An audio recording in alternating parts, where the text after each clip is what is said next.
Orlando Magic just broke the NBA offseason because they just traded 4 first-round picks for Desmond Bane, and now we're gonna react to it. We're gonna figure out what this means for the rest of the offseason because clearly,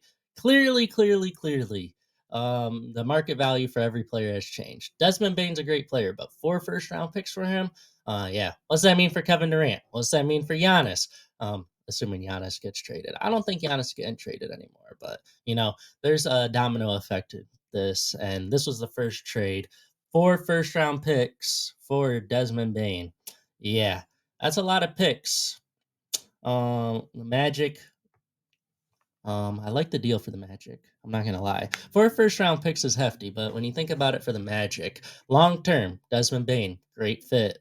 He's a shooter. They needed a shooter in Orlando. He can play on and off the ball. Perfect next to Paolo, Franz, and Jalen Suggs. Does that mean they trade Suggs? I doubt it. I think that's going to be their core four moving forward. They have depth still. Notice how they traded 4 first-round picks. The reason they traded the 4 first-round picks, technically 5 if you count the swap, it was because they didn't want to trade any of the young players they have. They didn't trade Tristan da Silva. They didn't trade Anthony Black. Who even else is on the roster that's young? No Wendell Carter Jr.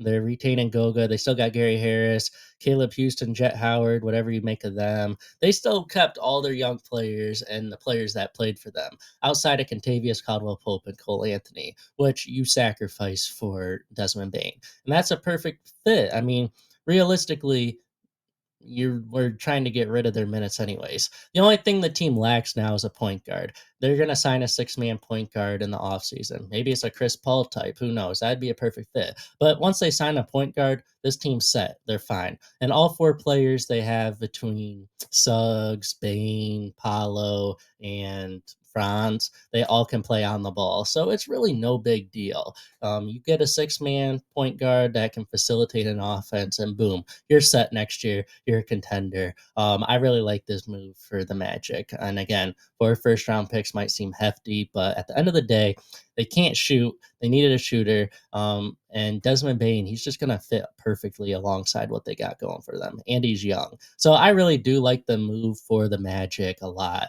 They didn't give up any of the young players either. And moving to the Grizzlies side, I also love it for them. Listen, Desmond Bane, I said it very early in the regular season. I said it towards the end when they were really struggling. Desmond Bane was going to be the odd man out the whole time. John Morant and Triple J, there might be speculation of them both being moved now, but realistically, I don't think either of them is going to be traded because you look at it. John Morant is a generational talent. Jaren Jackson Jr., he's very good. He's an all-star. Desmond Bane makes the most money out of the 3 right now before he got traded. At least at one point he did. $34 million a year for Desmond Bane. I don't know. And then you got to fulfill. That's a new vocabulary word. You got to fulfill the Jaren Jackson Jr. extension this offseason, which is going to be a ridiculous amount of money. Then you already have Ja, and you look how the NBA is. That's kind of a big 3 you had with Bane, Ja, and Triple J. Now you got money to go and get depth. Contavious Caldwell Pope's going to be a good shooting guard to have for them. I mean, he was terrible in Orlando, but you know what? They made it work if you're the Magic, and now the Grizzlies have a chance to turn it around. We also do have to ask the question: what if the Grizzlies decide to rebuild after this? Because this was a shocker deal. 4 first-round picks. I don't think they're going to rebuild. I think they're just going to build around Ja and Triple J. But now they have the assets to do so. And by assets, I mean they have the draft picks they can add around with talent. They can trade for smaller pieces. The only way that this trade turns out bad for the Grizzlies is if they go all in, like try and trade for Kevin Durant or somebody that's expensive. You don't need an expensive player. The way I look at this team, they just need a center right now, and they need more depth. Maybe a combo scorer. They need shooting center and a combo scorer. That's really it right now for the Grizzlies. GG Jackson still young. Kentavious Caldwell-Pope can shoot, except for last year. Cole Anthony's not bad. They're a few pieces away, but now they have the draft capital to go land those pieces. So I'm not really worried about the Grizzlies. I think we just need to know what direction they're looking at going in, whether it's a reset next year or a complete rebuild. And either way, I do think they're at least 2 years away from competing, but you got Ja and Triple J under contract, and you can build around them. It's not a bad scene for the Memphis Grizzlies. So I grade both of these teams. I give them A's on the trade because it was a good trade. Only thing, maybe it could turn out to be an A minus depending on how the Magic handle things. Because now you look at the financial aspects. Paolo's going to need his max contract soon. Desmond Bane makes 34 million. Jonathan Isaac's actually expensive. Where are they? Jalen Suggs is expensive already. And then he signed a supermax last offseason. So yeah, financially, I do have concerns about the Magic, but they've drafted pretty well.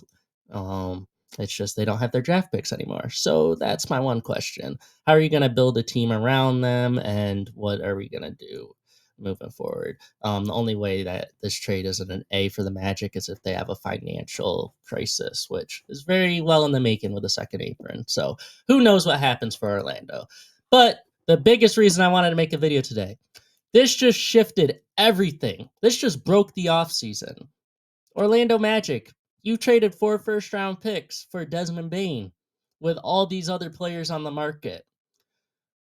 If you have a star player with value right now, you should trade him this offseason if you're not competing. Miami, you should trade Hero and Bam. You're probably gonna land KD. That's my prediction. KD lands up in Miami or Houston. But right now, if you don't get KD, you should trade Tyler Hero. Tyler Hero's an all-star this year, right? You looked pathetic as a team. Tyler Hero could get you 4 or 5 first-round picks and 2 young players easily from a team. Bam Adebayo, 5 first-round picks. Who else is on the market? Damn, like everybody's on the market now. This is why it's going to be a crazy offseason. Kevin Durant, he's going to actually get draft capital in return. Trey Murphy, if he's traded, I don't consider him too much of a star. Darius Garland, Trey Young, all these players. Domantas Sabonis. Who else? Giannis, if he gets traded. Again, I don't think he's going to get traded. What the Knicks do, that'll be interesting. Raptors got players. 76ers, no. Nuggets, Michael Porter Jr. doesn't really interest anybody for real. Does Anthony Davis get traded? Anthony Simons, Devin Booker's a possibility to get traded too, even though I hope for God, as a Suns fan, we don't trade him. There's just so much that can happen because of this now. This is why the offseason is going to be crazy. Because if you get a player that's never made an all-star team, I'm not saying he's bad, but he's never made an all-star team. He's not known to be a great playoff performer. He's not known for a lot of things. You can get him and you have to trade 4 first-round picks for him. 4! What's that going to mean for good players? Like great players? Like what? This just broke the offseason. We're going to see all this draft capital going out for players. We're going to see blockbuster Rudy Gobert level packages for players. This is ridiculous. I don't think Desmond Bane's bad by any stretch of the imagination, but 4 first round picks is crazy. I don't care. Listen, I told one of my friends this when we were talking about the trade. I was like, listen, the reason there was so much draft capital was because at the end of the day, Magic didn't get rid of any of their young players and they opted to do draft capital instead of young players. But there's still draft picks and you can leverage draft picks moving forward. And any team that's rebuilding or trading away a star player is going to want draft picks. So if you don't got draft picks, you're going to have to throw in a lot of good young players. So that's going to be the name of the offseason. We're going to see a lot more blockbuster trades that have mind blowing packages because this was ridiculous, man. Like, oh my goodness, it's breaking the NBA offseason. Orlando, you just broke the offseason. And no, either nobody's getting traded or everybody's getting traded for insane packages because 4 first round, like it's just mind boggling. So yeah, Orlando broke the NBA offseason for the millionth time this video. I'm going to say that again because, man, oh man, oh man. 4 first round picks for them. That's hefty. That's hefty. That's hefty. That's hefty. But yeah, you know, I'm interested. I'm excited. But yeah, y'all be safe. Y'all stay tuned to the channel. I got a Kevin Durant video dropping tomorrow or within the next 2 days. So stay tuned for that. And y'all stay safe. Have a good one. Don't forget to like and subscribe. Bye. Orlando.